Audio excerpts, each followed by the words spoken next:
Hi friends, எல்லாருக்குமே ஒரு ஹாப்பியான செய்தி என்ன அப்படின்னா, MCC all India quota round ஒன்னுக்கு ஃபைனலாக இதுக்கு இல்லையா சார் ஒரு எண்டு அப்படின்னு நம்மலாம் வெயிட் பண்ணிட்டு இருந்தோம் இல்லையா. Finally they have released round one result.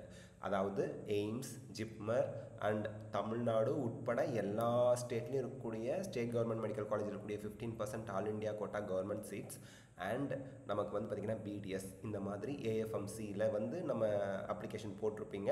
But அது ஏஎஃப்எம்சிக்கு தனியாக நடக்கும், அதை விட்டுறலாம். இப்போது எய்ம்ஸ், ஜிப்மர், இந்தியா முழுக்க இருக்கக்கூடிய கவர்மெண்ட் மெடிக்கல் காலேஜில் இருக்கக்கூடிய 15% all India quota seats deemed university இதற்கான ரவுண்ட் ஒன் ரிசல்ட் டிக்ளேர் பண்ணிட்டாங்க.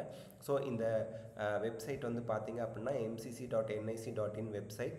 இந்த வெப்சைட்டில் நீங்கள் வந்துட்டு யூஜி மெடிக்கல் அப்படின்னு போட்டிங்கன்னா உங்களுக்கு இந்த பேஜ் ஓப்பன் ஆகும். இதில் ப்ரொவிஷ்னல், இங்கே பாருங்கள், இந்த யூஜி மெடிக்கலில் வந்துடணும். Provisional result for round one of NEET UG 2025 counselling போட்டாங்க. ஸோ இதை கிளிக் பண்ணும்போது நமக்கு யார் யாருக்கு எங்கெங்கே சீட் அலாட் ஆகியிருக்கு அப்படிங்கிறது தெளிவாக அவங்க டிக்ளேர் பண்ணிட்டாங்க. ஸோ அலாட்மெண்ட் லிஸ்ட் வந்தாச்சு. இதில் வந்து பார்த்தீங்க அப்படின்னா உங்களுக்கு ஏதாவது ப்ராப்ளம் இருந்துச்சு அப்படின்னா நீங்கள் எப்போக்குள்ளே சொல்லணும், அதுவும் இதில் கொடுத்துருக்காங்க. It is for the information to all candidates that the provisional result of round one of NEET UG 2025 counseling is now available.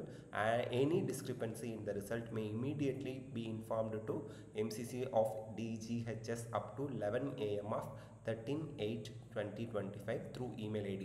So இப்போதைக்கு உங்களுக்கு ப்ரொவிஷனல் அலாட்மெண்ட் லெட்டர் வந்திருக்காது. நாளைக்கு இந்த டிஸ்கிரிப்பன்சி டைம் பீரியட் முடிஞ்சதுக்கு அப்புறம் தான் உங்களுக்கு வந்து என்னங்க வரும், ப்ரொவிஷனல் அலாட்மெண்ட் லெட்டர் வரும். ப்ரொவிஷ்னல் அலாட்மெண்ட் லெட்டர் வந்தால் தான் நீங்கள் வந்து போய் காலேஜில் ஜாயின் பண்ண முடியும். இதில் வந்து பார்த்தீங்கன்னா the candidates are further informed that the provisional result is only indicative in nature and subject to change. The candidates cannot claim any right over the allotted seat in the provisional result and the provisional result cannot be challenged before the court of law அப்படின்லாம் சொல்லியிருக்காங்க. Okay, இப்போது நமக்கு all India கோட்டாவுக்கு first round result declare பண்ணிட்டாங்க. நீங்கள் அதுக்கான discrepancy ஏதாவது இருந்தால் அதற்கான லாஸ்ட் டேட் என்னங்க சொல்லியிருக்காங்க, நாளைக்கு காலையில் 11 மணிக்கு அப்புறம். அப்போ நாளைக்கு காலையில் 11 மணிக்கு அப்புறம் தான் நமக்கு ஃபைனல் ரிசல்ட் இதே தான் இருக்கும், எந்த டிஸ்கிரிப்பன்சியும் இருக்காது. உங்களுக்கு அலாட்மெண்ட் லெட்டரும் நாளைக்கு தான் ரிலீஸ் பண்ணுவாங்க.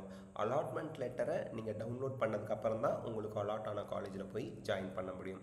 ஸோ இந்த வீடியோ உங்கள் ஃப்ரெண்ட்ஸ் அண்ட் ஃபேமிலி மெம்பர்ஸ்க்கு எல்லாருக்கும் ஷேர் பண்ணுங்கள். அந்த கவுன்சிலிங்கில் பார்ட்டிசிபேட் பண்ண எல்லாருக்கும் தெரியட்டும்.